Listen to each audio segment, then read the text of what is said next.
नमस्कार। शोमर तुड़ी एनालिसिस में आपका स्वागत है। दोस्तों, बंटोगे तो कटोगे, ये नारा तो है ही है, लेकिन आज मैं महाराष्ट्र के चुनाव के संदर्भ में कह रहा हूं। जो बात मैं आगे बता रहा हूं कि बंटोगे तो बेघर हो जाओगे, ये बात मैं महाराष्ट्र चुनाव के संदर्भ में कह रहा हूं। महाराष्ट्र के चुनाव में अब लगभग स्थिति साफ हो गई है। नॉमिनेशन का अंतिम दिन निकल गया है और लगभग दोनों पक्ष ने अपने कैंडिडेट घोषित कर दिए हैं।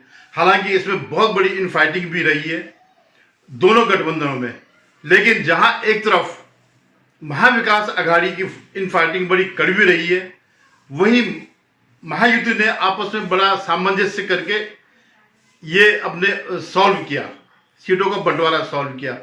बीजेपी के कई कैंडिडेट दूसरी पार्टियों से उठ रहे हैं, जैसे अजीत शिंदे की पार्टी से या वाइस वर्सा। इस ढंग से एक इन्होंने जो दिखाया वो एक समन्वय दिखाया कि अपनी बात भी रखनी है, अपने कैंडिडेट भी रखना है और जनता के सामने सही परिप्रेक्ष्य में अपनी छवि भी दिखानी है। वहीं दूसरी तरफ आपने देखा ही होगा महाविकास अघाड़ी में किस तरह जूतम पैजार हो रही थी, किस तरह संजय राउत और नाना पटोले जो कांग्रेस के अध्यक्ष हैं या जो भी हैं वो अध्यक्ष प्रतिपक्ष के नेता प्रतिपक्ष है विधानसभा में, दोनों में किस तरह से वाक युद्ध चल रहा था, किस तरह से एक दूसरे की बेइज्जती कर रहे थे, ये सब देखा। और जो कड़वाहट है उनके अंदर, जो कड़वाहट छिपी है, जो दिखी, वो कड़वाहट जाने वाली नहीं है, ये आप मान के चलिएगा। और इसका नुकसान, जितना नुकसान की उम्मीद थी महाविकास अघाड़ी की, उससे भी ज्यादा होगा। वहीं दूसरी तरफ महायुति ने बड़े सामंजस्य से किया। जो सायना एनसी जो बीजेपी की उम्मीदवार है, वो शिंदे के कोटे से लड़ रही हैं। ऐसे कई एडजस्टमेंट हुए। एक इसमें भले ही वो रहा है झगड़ा जो है नवाब मलिक को लेकर के। नवाब मलिक को अंतिम क्षणों में उन्होंने वो दे दिया, चुनाव चिन्ह दे दिया अजीत पवार ने, जबकि इस पर बहुत टसल चल रही थी महायुति के अंदर। कोई नहीं चाहता था कि, मतलब बाकी दो घटक नहीं चाहते थे कि नवाब मलिक को वो करे, क्योंकि उसके दाऊद से संबंध थे, उसको टिकट दे। लेकिन उन्होंने ऐसे ही नहीं छोड़ा। महायुति ने फिर यूबीटी की तरफ से एक अपना उम्मीदवार खड़ा कर दिया और उसको ही महायुति का उम्मीदवार घोषित किया गया। वो नवाब मलिक लड़ेंगे तो अलग से लड़ेंगे और उसमें अजीत पवार के वो रहेगा। हालांकि नवाब मलिक को टिकट देने से अजीत पवार को फायदा होगा। जो मुस्लिम वोट पूरी तरह से कट चुका है इसके साथ आने में, वो वापिस आएगा। जहां जहां इनके वो है कैंडिडेट हैं, चाहे वो हिंदू हैं या मुसलमान हैं, वहां पर मुस्लिम वोट अजीत पवार को जरूर मिलेगा और उसके सीधा सीधा नुकसान शरद पवार को होगा, क्योंकि वो भी जानते हैं कि अब शरद पवार का अंतिम दौर है और आगे फ्यूचर अगर कहीं है तो अजीत पवार में है। और एक उम्मीद की किरण उनको भी रहेगी कि अजीत पवार हो सकता है कि हम विधानसभा में दूसरी तरफ चले जाए। इसके अलावा जो आगे मैं कह रहा हूं कि बंटेंगे तो कटेंगे के अलावा महाराष्ट्र में बंटेंगे तो बेघर हो जाएंगे, इसका मैं विश्लेषण करूंगा। आपसे मेरा निवेदन है कि आप मेरे इस चैनल को सब्सक्राइब कीजिएगा, शेयर कीजिएगा और जो है इसमें कमेंट जरूर करें। धन्यवाद। तो ये तो आपने देखा ही होगा कि बंटेंगे तो कटेंगे का नारा चल रहा है और ये कोई बहुत कुछ समझने की बात नहीं है। ऐतिहासिक तथ्य इस बात के हैं। 15,000 की फौज देकर के पूरे देश को जो है गुलाम, अगर 1,000 साल तक भारत गुलाम रहा तो इसी वजह से रहा है। या अभी जो बांग्लादेश में जो हो रहा है, किस तरह से वहां के हिंदू कट रहे हैं। मैं बांग्लादेश के हो या पाकिस्तान के हो या अफगानिस्तान के हिंदू है या दुनिया में कहीं भी हिंदू है, वो भारत के ही है। इसलिए मैं उनको अलग मान के नहीं चलता, क्योंकि हिंदुओं का एक ही राष्ट्र बचा है, भारत। इसलिए इसको बिल्कुल अलग करके नहीं देख सकते हैं कि बांग्लादेश के हिंदू हमारे हिंदू नहीं, वो हमारे हिंदू हैं। और हम इससे पहले भी देख चुके हैं कश्मीर में करते हुए देख चुके हैं, गोधरा में देख चुके हैं, डायरेक्ट एक्शन डे। अब तो क्योंकि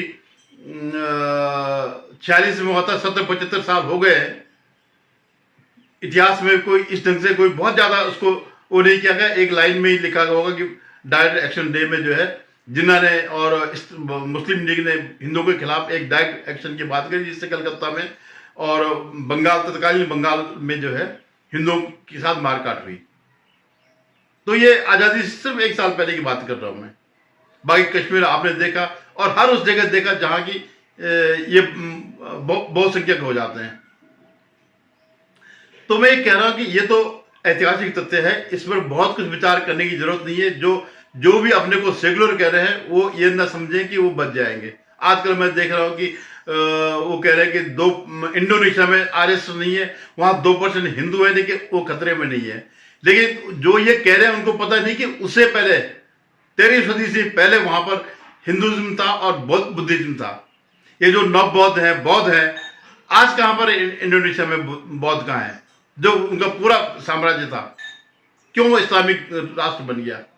जितने भी ये सेकुलर है उसमें ज्यादातर ये बौद्ध और न्यो बौद्ध है।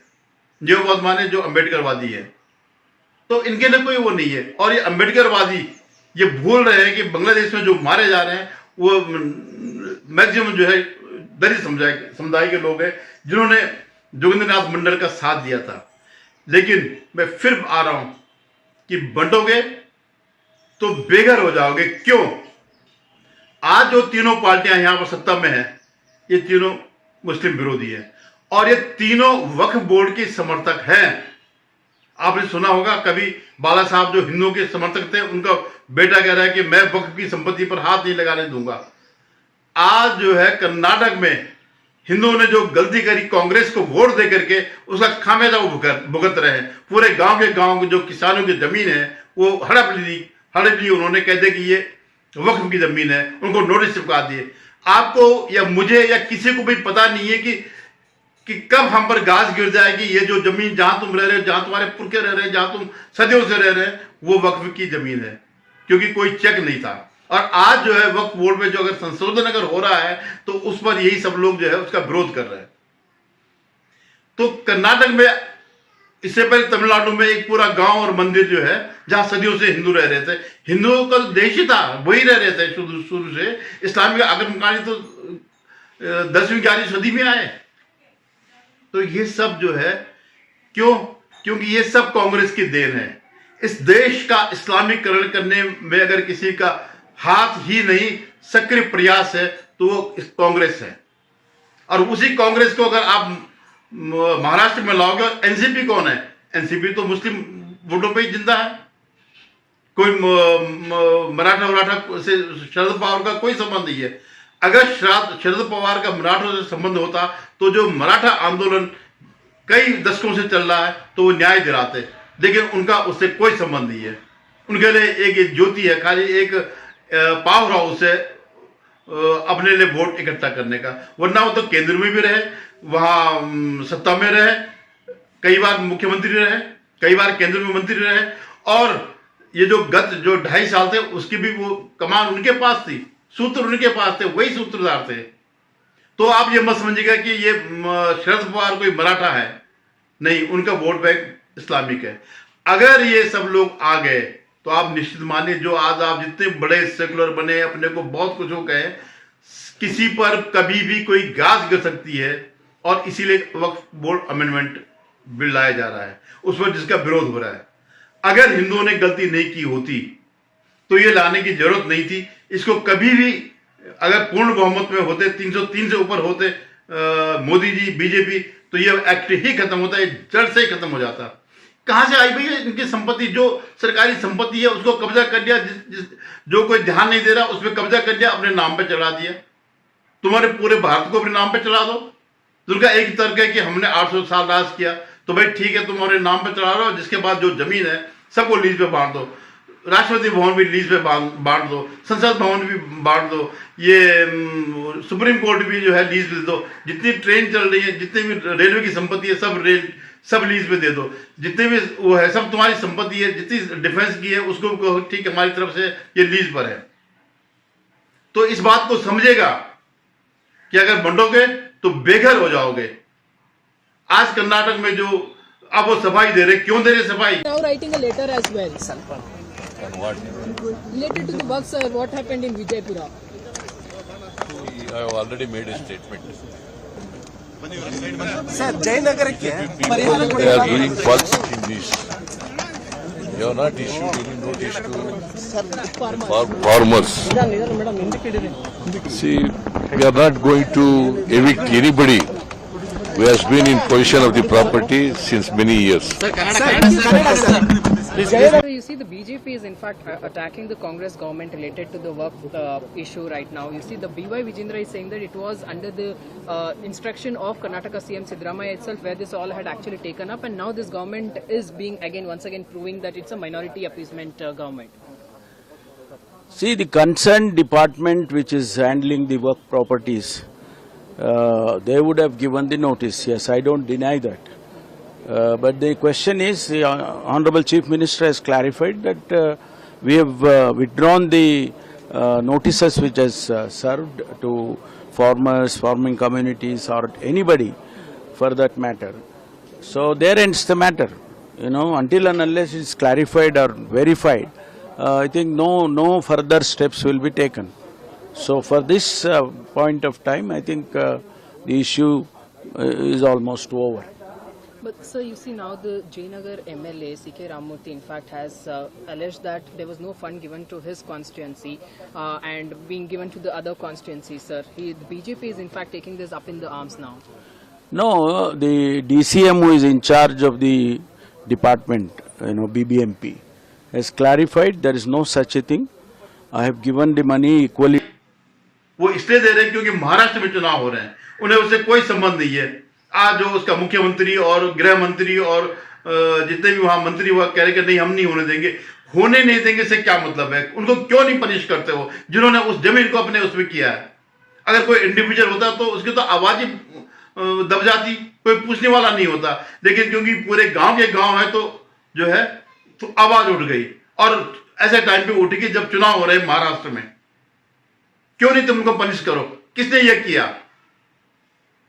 तो अगर आप ये लाओगे, अगर ये महाविकास अघाड़ी सत्ता में अगर आई तो आप निश्चित मानिए, क्योंकि इनके हौसले बुलंद हो जाएंगे, वो मानेंगे इस बात को कि ये सरकार जो है हमारी सरकार है। और इन्होंने दिखाया भी, जब सरकार ने जब ये वक्फ संशोधन बोर्ड बिल संसद में पेश किया तो इसके 9 के 9 सांसद जो है महाविकास अघाड़ी इसके उद्धव ठाकरे के एब्सेंट हो गए थे, नाश्ते चाय पानी में चले गए थे। तो मुसलमानों ने जाकर के वहां पर प्रदर्शन किया, जो इनका पुस्तैनी घर है मातोश्री में प्रदर्शन किया, उनको वार्निंग दी कि तुम जो कुछ हो हमारी वजह से हो और तुम हमारे कॉज के टाइम पे चले गए। तो जब इनकी पूरी सरकार बन जाएगी, अभी तो केंद्र में सरकार नहीं बनी, उतने पे इन्होंने धमकी दे दी। अगर केंद्र में सरकार बनी, राज्य में सरकार बनी, तो जो भी जिसको भी वो डिक्लेयर करेंगे, चाहे रेलवे की सारी संपत्ति, सारी जमीन जो इन्होंने कब्जा कर रखी है, रेलवे पटरी के अगल बगल जो पूरा का पूरा जो गैलरी है, सब इन पर सब पर इनका कब्जा है। तो ये कहेंगे ये इसको संपत्ति ये वक्फ बोर्ड की संपत्ति है, कभी भी चरा देंगे और कहेंगे कि चलो इसको हमें कब्जा दिलाओ, और इनको देना पड़ेगा। ऐसे ही जहां भी इनकी मर्जी आएगी वहां वो देना पड़ेगा। आप भूल जाइए औरंगजेब की कब्र में ये फूल चढ़ाएं, ये वो चढ़ाएं, अपने लिए चाहे बगल में कब्र खोद दें, मरने के बाद वहां हो जाए, लेकिन वो आपको बेघर करके रखेंगे। दूसरी बात, एक वो जो भिखारी है, जो क्या नाम है इसका, कन्हैया कुमार, वो वहां पर कह रहे हैं कि इस देश को अडानी से बचाओ। अरे तुम कम्युनिस्टों ने किया क्या? बंगाल का तुमने भट्टा बिठाया, यहाँ का भट्टा बिठाया, केरल का, हर जगह जाकर के जो है महाराष्ट्र का भी वो किया, भट्टा बिठा रहे हो आप जाकर के। अगर पूंजीपतियों को, उद्योगी और व्यवसायियों को ये लगेगा कि यहाँ महाविकास अघाड़ी आ रही है, सत्ता में आएगी, तो निश्चित रूप से इनके प्रतिष्ठान यहाँ से जाएंगे। जैसे कलकत्ता में आपको याद होगा टाटा नैनो का जो है, जब ममता बनर्जी ने विरोध किया तो वो जाकर के गुजरात ले गए, क्योंकि एक वही ऐसी स्टेट है जहां कोई वो नहीं है, उपद्रव नहीं है, जहां बिजनेस करने की सुविधा आराम से। और जो इनका 2.5 साल का कार्यकाल रहा एमबीए का, वसूली का रहा, तो अगर तुम वसूली पे लगे रहोगे उद्योगपतियों से, तो क्यों यहां पर रहेंगे? तो ये जैसे इससे पूछा जाए कन्हैया कुमार से कि तू 35-40 साल का हो गया है, तेरी आय के क्या साधन हैं, कौन तुझे फंड दे रहा है? यही उद्योगपति तो दे रहे होंगे, कोई ना कोई। कमा तो कुछ नहीं रहा है, और ना तुम्हें कोई जो अब तो कांग्रेस में आ गया, जब कम्युनिस्ट में था तब भी कोई पैसे देने वाला नहीं था।